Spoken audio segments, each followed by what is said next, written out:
back to another episode of Weekly Jump Review. This is for issue 26, and I'm ready to go if you are. Preface again, we always start with one of these. For anyone who's new here, we start with 5 series that I don't review, which are Black Clover, Ayakashi Triangle, Undead Unluck, Mission Yozokura Family, and finally, there's always that one. There's always that one, isn't there? I don't remember. Oh my god.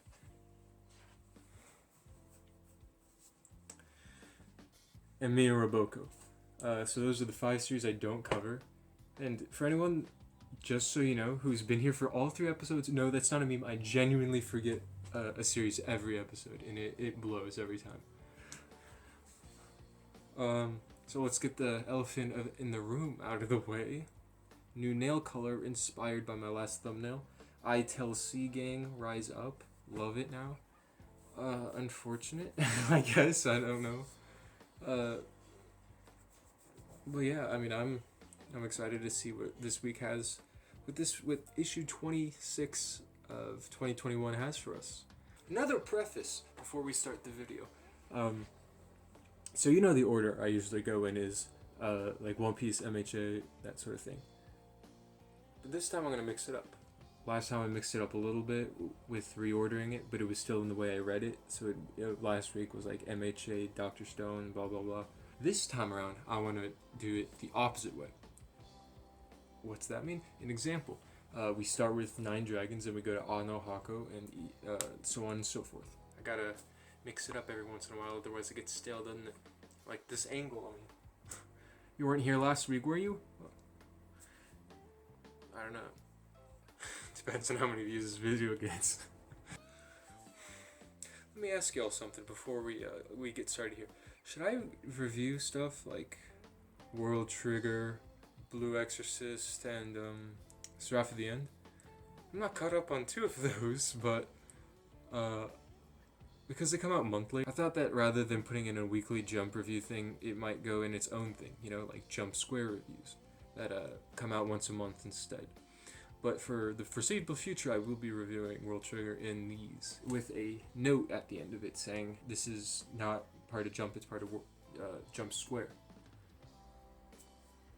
Also, let me know if you want me to review or like talk about Kaiju No. 8 and Sekime-san, because I'm also caught up with those 2, and I was wondering, like, do you guys want to hear my thoughts on that as well, or is Jump enough?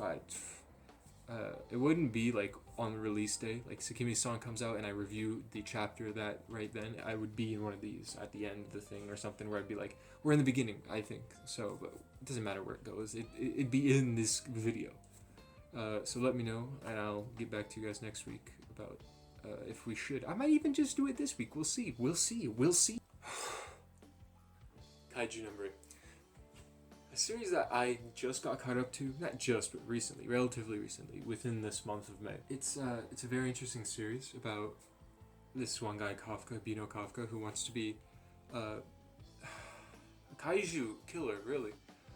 Because in Japan, in this time in Japan, there's kaiju coming in and they gotta kill him somehow, so they have kaiju killers. And he made a deal with his friend when he was a child. Mina, right?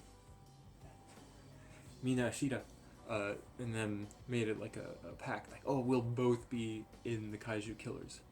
And he failed the exam like twice. Yeah, he's just a sweeper. He's just a cleaner for kaiju.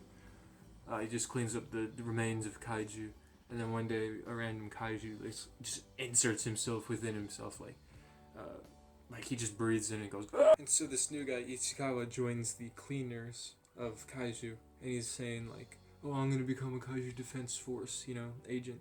And so Kafka's like, let's do it together, basically. And then he turns into kaiju in front of Ichikawa on accident, because he didn't know the power, saves him and everything. And so he's just been Kaiju No. 8 for a few months, until they catch up with him, they being the defense force. They capture him and everything during the exam. It's so much, I don't really want to go into it. But basically what happens is that there's like Kaiju No. 9 that comes in and like destroys everything during the exam. And so Hibino Kafka has to go into Kaiju No. 8 form, and they capture him, and now he is in this detention center, and he's fighting the girl with the axe, her dad. That's who she's fighting. That's who he's fighting, excuse me. So basically, he's like within dying, even though Ichikawa, was saying, "Oh yeah, you'll come back, boss. Don't worry, sir. Whatever, senpai." So Sekime-san is about this chick who isn't really great with talking to this one kid, and so this one kid likes Sekime-san, and the guy thinks, oh, she doesn't like me, she hates me even, and so one day they like meet up, not like on purpose, they didn't plan it or anything. He like meets with her, or like they bump into each other, right, in between classes or something, and he just point blank asks her like, do you hate me? Because you always run away when I'm near, so why do you hate me so? And she's like, I don't hate you, I really like you, and I'm really scared to talk to you. And he's like, Magu-chan, I feel the same way. And so they're keeping their relationship secret, and it's very cute, very wholesome, and I love reading it every like 2-3 months. I don't it feels that way. It's like random really when they come out. And so the last 2 chapters that have come out, you know, within like this week or something, were like, what was the first one? Takadono! Why do I have to laugh? Takadono! Like the PE teacher asks him, hey, put this away. And he's like, yeah. And he's also like, make sure that no one's in there when they close the door because it's hard to open. Yeah. I got you. I have you. I understand you. I got you even. And so what happens is that she's like, or rather he goes in there. They're just in there together. You know, they didn't plan anything. They just happen to find each other in there. And some guy comes in and he's like, it's like this, right? The door's open and everything, and they're like, "Oh, anyone in here?" No reply. Shuts it on them, and they can't open it. And then he remembers. He's like, "Oh yeah, Sensei told me don't let the door close without like being sure no one's in there." So like, whoops. I guess it's a whoops on my part. And so, on Takadono's part, that is. Not mine. I'm just the viewer. And so they're just trapped in there for a little bit, and then they like fall over each other. Sekime-san falls over on Takadono, and she freaks out so much that she busts the door down, or she's just like, whoa, boom, you know, like that. Busts the door down a little bit, meaning, you know, it's busted down, and then it didn't get stuck after that. So they fixed the door. Let's go. And then the most recent chapter was during the sports festival where Sportsu Matsuri, where they were like doing, you know, the sports stuff, and then they're running, and then as Sekime-san's running, Takadono's like, you could do it, Sekime-san, and she just looks at him full blush and runs like super fast, gets first place. And she's also part of the cheer squad for Team Purple being Takadono's team, and she's like, Team Purple, let's go Team Purple. And then he's just like, yo, this is really nice, you know. I really like it. And I like the series as well. I just can't wait to see what more they do with it. It's very cute. It's kind of reminds me of our love story in the way that, like, it's not... Okay. So usually what happens in stories like with Nisekoi, where they start off hating each other and they grow into the relationship. With my love story, on the other hand, it's like, chapter 1, I like you. Chapter 2, we're in almost relation. Chapter 3, we are in the relationship. So it's like, I'm just not used to this, like they're in a relationship, rather than the journey being getting to the relationship, you know what I mean? So it's just a different kind of structure, and I'm interested. I want to see where we go with it from here. Yeah, so let's just go to Jump issue number 26 for 2021.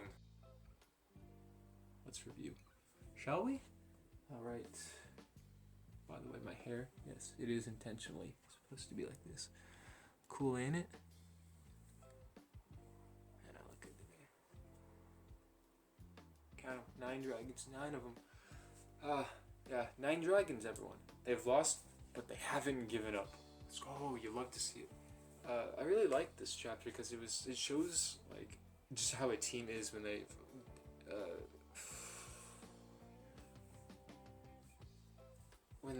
what I really liked about this chapter was how it showed like just what happens to a sports team when you've incurred a loss. You know what I mean?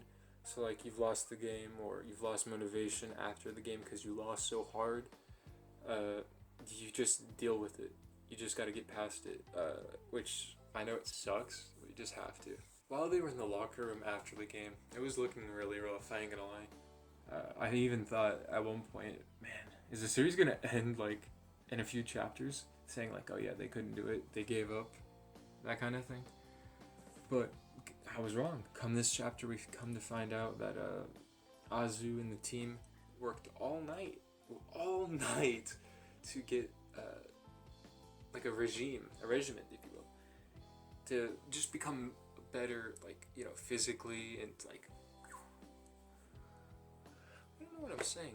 Unfortunately, at that meeting, all night meeting at least, this study session, whatever you want to call it, my boy Tsubasa wasn't there. He was thinking that the team was really down in the dumps and moping, so he said, you know, F this, I'm out. I can't deal with this. I can't, no. I'm too hyped. I'm too hyper. I don't come down that easily. And so in the morning, when they all come to, or maybe not in the morning, is it at night? Whenever practices, they show up at the field a little bit late, but Tsubasa's there early, and he's on the mic, saying things like, "Come on, guys, where are you?" You know, as they're, you know, standing right there, being like, "We're right here, Tsubasa. We're sorry that we worried you, but we just had to do it just to get over it. People cope differently, kind of thing. You know what I mean?"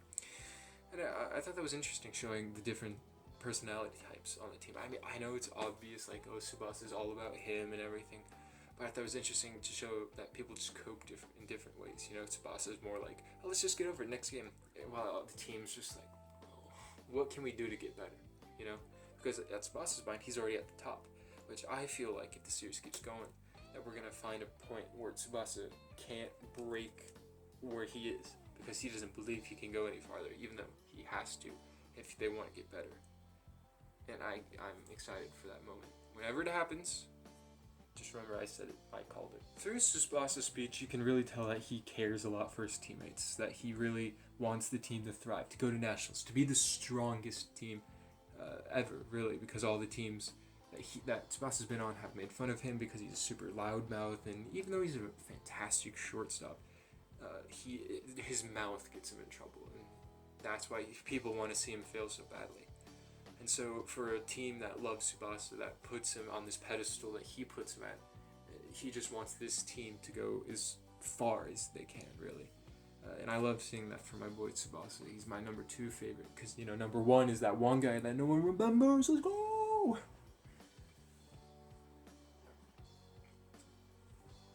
Every chapter I read of this manga, I bond with the team more so. And obviously that's going to happen because it's a sports manga, and that you like meet with the sports teams and everything, but I like the idea that we made the team as we go on, you know?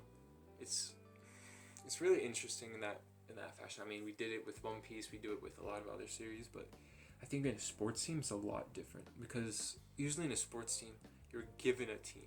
You know, like when you come into high school, like volleyball, for example, you're in that team. You are in the, you know, with the seniors and the sophomores and the juniors and the freshmen. At least that's how I was when I played volleyball at my high school. Last thing about this chapter, we had a time skip, and it is reminiscent of Robotics Laser Beam, where they had that weird little time skip for a few years, you know, 20 chapters in. And, well, I am a little worried. I'm hoping to see that we have more chapters where we can see the team, you know, grind and grow and become stronger, and eventually fight HAko for the finals, for the nationals. Kaiju No HAko, bro. You cannot just end a chapter like that, please. I think I worry too much about these characters, but it's not my fault. The guy himself said, I want you guys to be friends with these characters. I'm friends with these characters. You can't end the chapter like this. I am worried for their relationship. Does she think, oh, I want to be romantic with him, but he doesn't want to? Does she want to be friends with him only? And he's thinking about it in a romantic context. Hence, that she's like, oh, he thinks about me romantically, I don't want to be that. Or are they both thinking romantically? Are they both thinking, the same? Kakusei Kazoku. What the fuck was that? What was that? It was the weirdest chapter I've ever read. Gomez skips school? And then it turns out he's a good guy because he wanted to save a kitty, and then that cat becomes their pet. Their pet cat's Gomez's cat? Pet? What? Yeah, okay. If anything, this chapter just made me want to read more, like, manga, like, Kochikame, that kind of thing, with the police force in Japan. Just because it's, I don't need to explain myself. Magu-chan, secret base, what a chapter. Very cute, as per usual, really. Magu-chan hasn't had a non-cute chapter in a little bit, which is fine. I am curious about a little story element part of it. I mean, I guess we did have a story element part in the, 2 weeks ago, but I still want something like, going into Ruru's past, like what happened to her dad, that sort of thing, you know what I mean? That's what I'm really interested in finding out, at least with these characters. But with this chapter, I really liked it. It was very cute. Secret Bases just reminded me of when I was really young, and I had Secret Base, because I had a bunk bed. I would make a little fort down there, and then other times I would make it out of pillows, and that wouldn't work, but yeah, my 6'5", 199 centimeter build does not let me, build the secret bases anymore because the pillows haven't grown. I have. And tree houses, I don't have one. Shushi used to have one. I wish I had one. That'd be so sick. My final things about this chapter, I really want Gula. Is that what his name is? Right? Gula. Yeah. I want Gula to become a bigger god kind of thing. Like, not one that rivals Magu-chan, not that big, but one of those, like, kind of funny characters in the series. Just because I think I think he's really cute, and also he's more like he really cares about the scholar. I don't remember her name. That's what Magu-chan calls her. Four Eyes, Ruru's friend. But he just seems like a cool guy.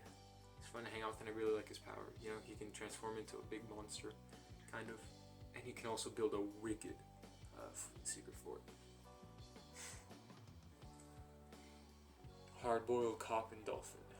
It ain't looking good, let me tell you. First, I hear the series is gonna end in 3 chapters or something at chapter 47, which is sad. I just caught up, around like chapter 39ish. No, not 30. Yeah, 39ish, I'd say. And so it's just kind of sad that this series is coming to an end already. Maybe. It just ain't looking good for Shark right now, where he's like he's in the basin with everyone. Yeah, and he's fighting Blondie, and Blondie gets the arm. And I'm thinking to myself, next chapter we're going to see the arm. Why do I say this? The arm on Shark, that is. Why do I say this? Is because there's a massive tsunami coming down on Japan. At least the area where Shark is now based, Not under. He won't be affected, of course, because he's underwater. That's not how waves work. I know. I'm taking oceanography right now. Whoops. I got Witch Watch. I'll slip it in, whatever. Witch Watch. Does it really matter that I said it out of order? I don't think so. Because it doesn't matter. I'm not talking about it this week. It was just basically Moi getting hit on at the very end, and that's it. I guess we'll just talk about it next week when there's more to talk about. Because this week nothing really happened. She helped people with their powers, which is the same thing as she always does. And then some overheard it, and it got out of hand, like it usually does. And then Moi got asked out, and that's really it. So, but I did like the part where she's like kind of upset that Moi doesn't care. Nika, that is. I think Nika's really cute. I probably should ask. Oh baby, I tell C. Baby. C. This gag went way too long. Well then, looks like Risa could be Phantom Thief Mar without any issues. What do I mean by that? I mean that Risa knows Mar that well that she can just be Mar and no one would know. And I think that's just a testament to how much she has researched Mar. So let's why do I have to transition? Why can't I just talk? The flashback in this chapter I thought was really weird. Personally, I thought it came out of nowhere. It wasn't like there's no build up to it, like in a normal flashback setting when they're like, oh, you killed my father, memories of father kind of thing. You know what I mean? It was more so just like, you know, one page of Risa saying like, here I am. Let's wait until we get on the beach to talk. And then the flashback happened, and I'm just like, what? Okay. So the flashback just really covers how Risa tried to get in touch with Mar, failed at that, and then the moment she's just like, maybe I messed up. Maybe I shouldn't have gone this route. The route being her signing up on the website and, you know, posing herself as a Mar fan, which she's not really posing as one, is she? She genuinely is one. And so what she does next is, well, Mar shows up at the police station, and then she's just amazed. She wishes she could talk to her longer. And so instead of talking to her longer, Mar leaves. But making the website, or not the website, but making the account on Mar's website wasn't just for nothing, wasn't in vain. She uses the website to pose Mr. Wan as a Mar fan. Mr. Wan being Mr. Half, the guy I talked about last week. He's asked. I thought this part was like really funny. This chapter when Mar just asks Wan like, why are you targeting this one guy? This one guy every day. And I thought that was really funny. I don't know why. I think it was just because I just thought of Mar being like, why this one dude? You know what I mean? Just like sitting there watching it and just being like, why is it just this one guy? The final touch of this chapter was after the flashback, which is the last 5 pages of the arc. 5 pages. Not arc. Why am I saying arc? The last 5 pages of the chapter, which is intense. That is the last 5 pages. There's so much information on there. So let's just break it down, shall we? Risa okay, let's just restart. Risa takes Mar to Wan's Pyra.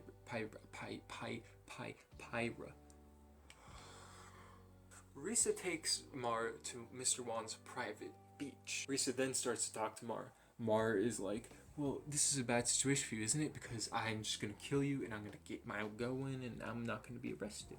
And then Risa's just like, don't worry, I will be arresting you.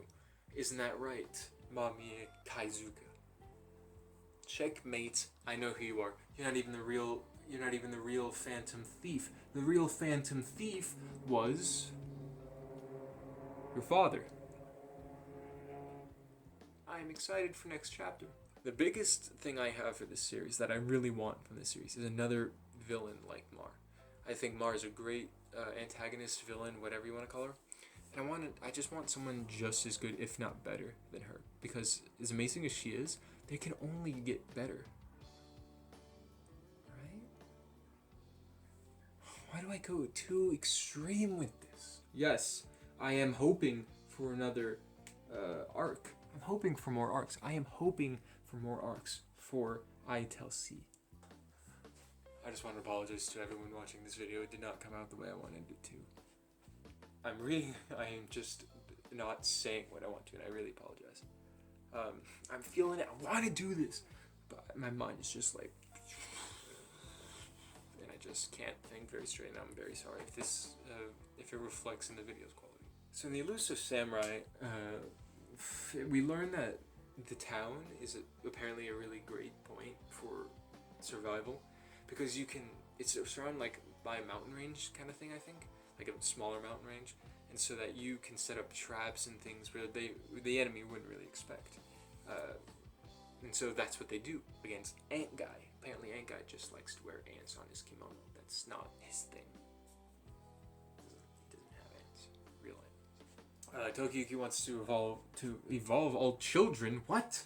Tokiyuki wants to evacuate all the children because he wants them to avoid the thing that he's gone through, which is, possible almost death. You don't want that. This is gonna be the funniest yet worst video I've ever made. However, how are 6 or 5 of them gonna fight an entire army? Right? Like, think about it. Right? There's the two gals, the 2 lads, Tokiyuki, and then Fubuki. That's 6 of them. What are they going to do? Can someone tell me? Mashle 64. Lame power, baby power. What use does it have except against students? How does the baby guy have 2? I don't understand. I understand how Mashle has 1, or 0 rather, and I understand why Dot has 1, and I understand how Lance has 2. But tell me, please, how does the baby guy have 2? I don't understand. That doesn't make sense to me. He turns people into a baby, and that's it. It's not like there's a secret power, right? But I liked in this chapter how you can see how strong Lance really is, where even as a baby, he takes out the baby user. Mind you, they're both 2 stripes, so they're like not evenly matched, but within the context of the power system, they are relatively evenly matched compared to if Lance fought Dot or Mashle fought Dot, technically. With Mashle, he is stronger. I wonder what his power level, or like his level is in this. Is he like a 3-star or a 3 line? You know what I'm curious about that. Put your theories down below in the comments. Sakamoto Days, baby! We don't really learn much, do we? We just see Sakamoto beat this guy up, and it was pretty good. I liked it. Oh yeah, Mashle. I forgot to talk about the last part of Mashle. Last page of Mashle made me Lamoa. Even though it's the same joke again, I still Lamoa'd. I don't know why. Probably because Mash is very apologetic. He's like, I'm so sorry. I don't know why I find that so funny. So with Sakamoto Days, we're introduced to, the loser, which is... Right, we're not introduced to him. We are, though, because we learned his name. Mad Horiguchi is his name, and man, does he have an interesting power. Unlike the baby power, he's interesting because he can, he's not interesting because he's just kind of boring with like, oh, injection, my arm's strong now. But that's also what makes him interesting. Now, hear me out. Yes, he makes his arm strong by injection, making it like, Toriko level. But what I think is interesting about that is that it's only his arm. It's not his entire body. It's only the areas that he shoots up, if you will allow me to say this vulgar speech in this video, which I will allow because I'm the editor of this of said video. But he lost massively because what happened was that Sakamoto was like, Shin, get in front of him. He's like, okay. And so Sakamoto was thinking like, oh yeah, this is the next move, right uppercut, left hook kind of thing. And that's what he was thinking the entire time. And guess what happens? Shin dodges them all, and then the Mad Horiguchi, gets hit by every single one of them. Every single, left hook, right uppercut, left jab. It's genius. It's well done. And man, do I just love the level of genius this man has for his writing. It's super clever, it's super clear, and it's always funny. Maybe not always, that's a little bit much. Ame no furu. I gotta say, it was funny. Surprisingly so, I know. Especially after my past reviews of this, like the past 2 videos I've done, where I'm just like, it's not funny, stop with this gag. It wasn't funny the first time. This time they do the same gag, same exact gag, no difference, but it's funny this time. I don't know what they did, but it made it funny. First thing they did, had them show up. Not much to it, right? Second thing they did, they had the, what's his name? The, General Inspector guy, the big guy, like the president, let's say the president, CEO, whatever. His son shows up, right? Late, might I add, while this guy's giving, this Aizawa looking dude is giving his lecture. And in this lecture, he says, he's just, very nervous and everything, leading me to believe that in front of crowds, he's very nervous. But when you get him on a one-on-one situation, which we see, later in the chapter, even a few pages, or a few panels, rather, down the line, he's very comfortable talking to him. As you can see when he roasts he just roasts this guy by saying, what are you doing late? Why are you here? You should just take your ass on home with your dad to be comforted because you have just failed the exam before you've even taken it. And man, that is cold. That is cold-hearted, ruthless, and I love it. The final twist in the chapter was the part where they're like, you can stay. You can do this. But if we have a negotiation first. That negotiation, you ask? Well, it's quite important. It's he can stay and do the exam. However, main character, you have to take him as your partner, and that if you two get caught, then the people whoever catches you doesn't have to do the next test. They pass automatically that next test. What the best part about this, right? It sounds kind of boring, all right? Obviously, they're gonna throw something, but they don't tell them about the second part until it's time. They're like, everyone, look at your phones. Then they see a picture of them two, and it's like, oh man. And it's like, these two, if you can capture them, then you don't have to do the next test. And the main character's just like, what? And then the other guy's just like, no. Speaking of this other guy, I like him. So this guy, what about him? What about him is interesting?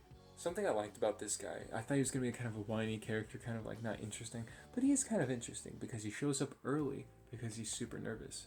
And why is that interesting? Because he's just super nervous. He shows up 3 hours early and then shows up late thinking, oh, it's cool. When it almost cost him his entire exam. And I feel that for the guy, I guess. It's a feels bad moment, let me tell you. It feels bad, man.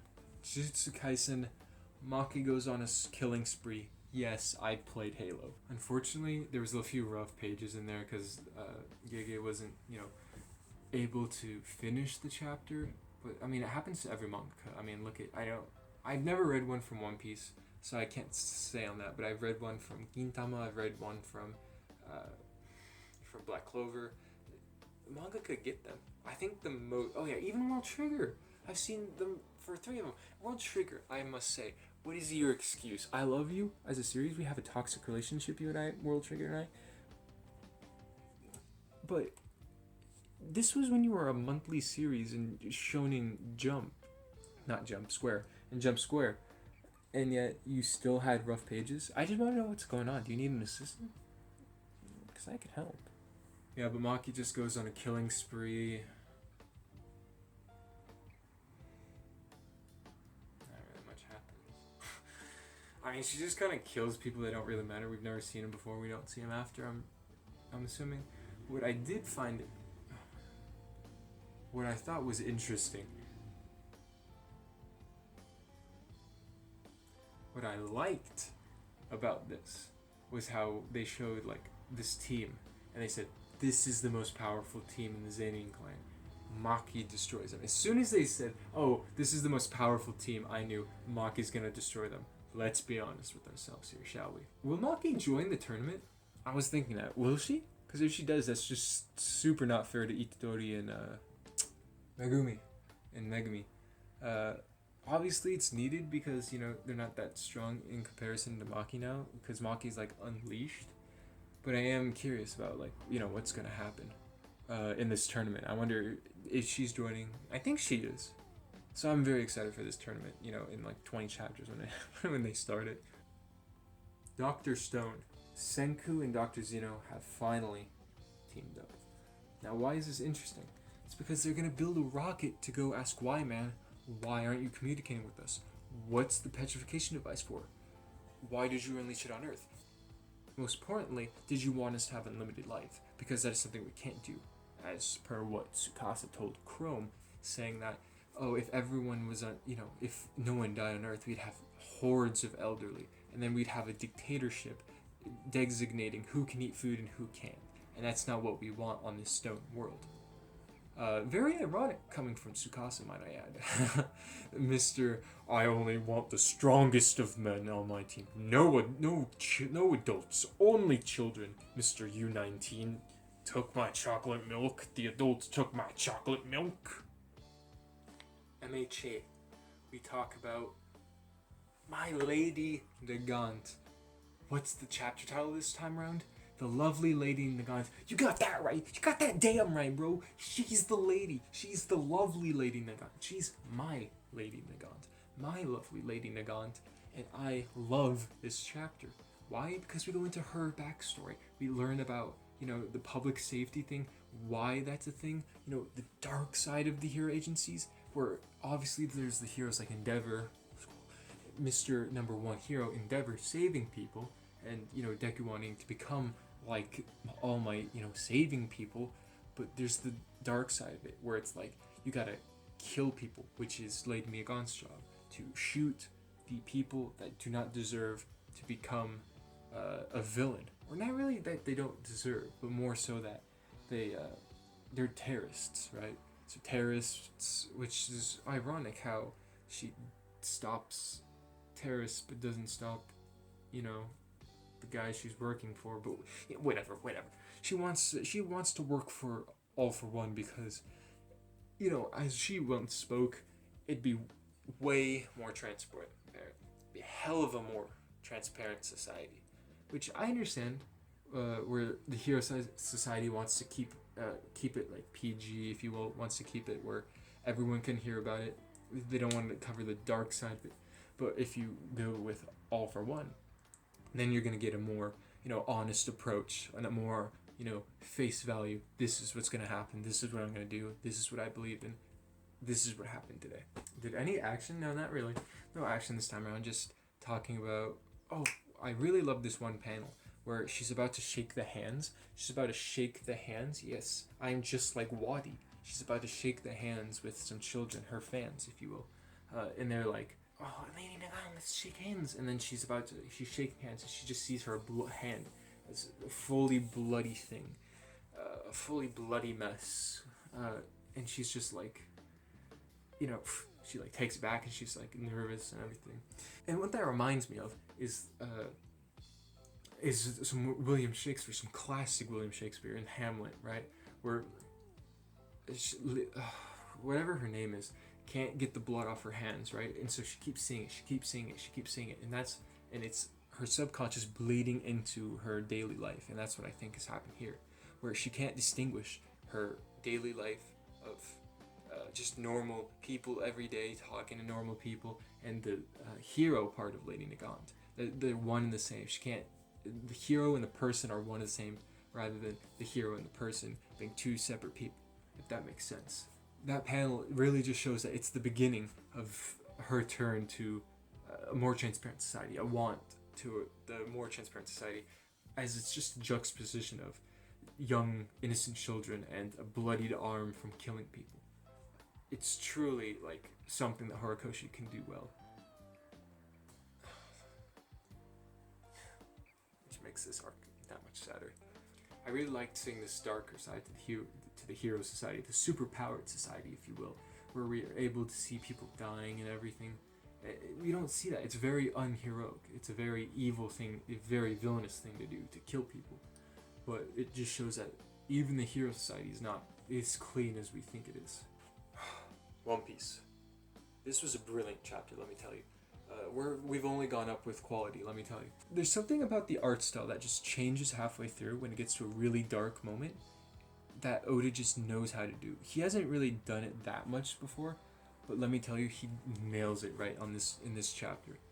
Where, you know, beforehand we learn that Luffy's fallen off, he's losing, he's taking the L, and he's in the water now. He is just in the ocean drowning. Is it gonna be like an Ichigo moment where he's on the brink of death, and in that moment he realizes I need more power and becomes this ungodly massive power thing? Or is it going to be Beppo, you know, steering in, helping Luffy out?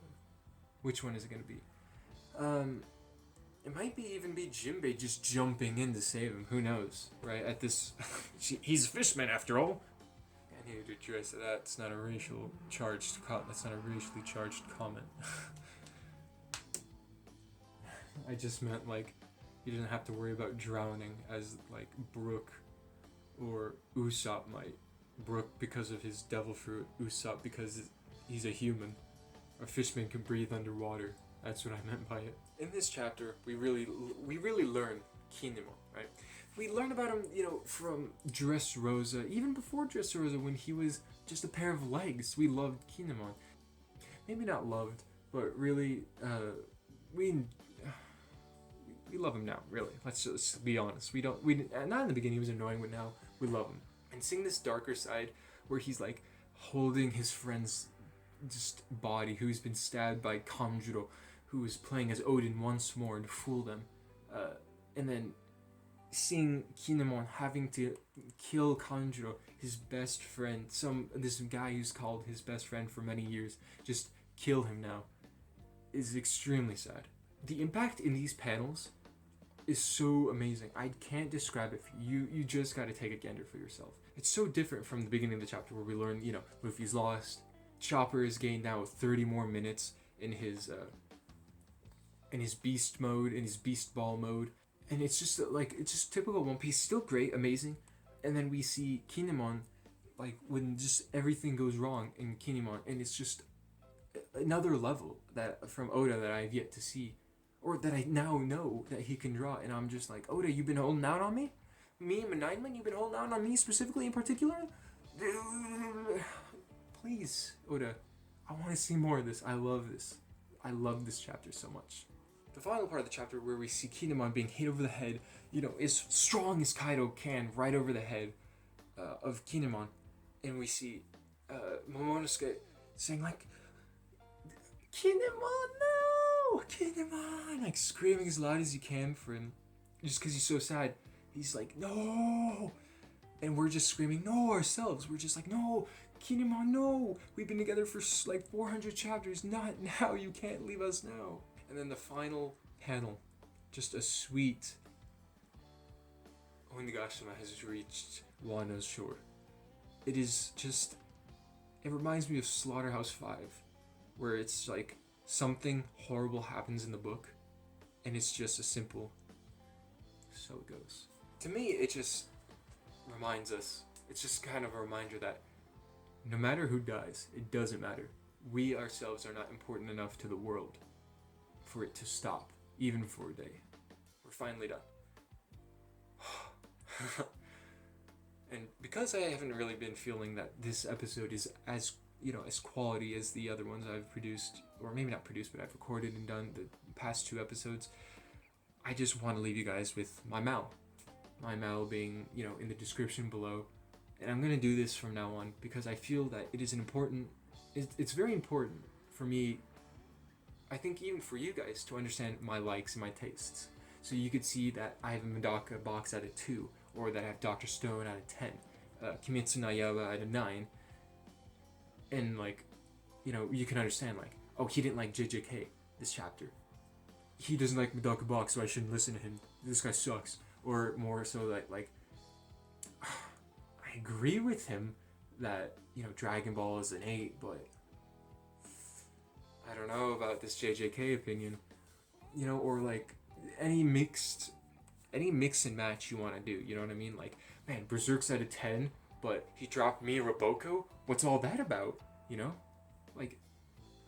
can have any opinion you want, and I don't care as long as you're not going to flame me for it, I don't care, unless you're Bakugo stands, that's a completely different thing. Don't talk to me. But anyways, I wanted to thank you guys for watching so much, for getting to the end of this long video.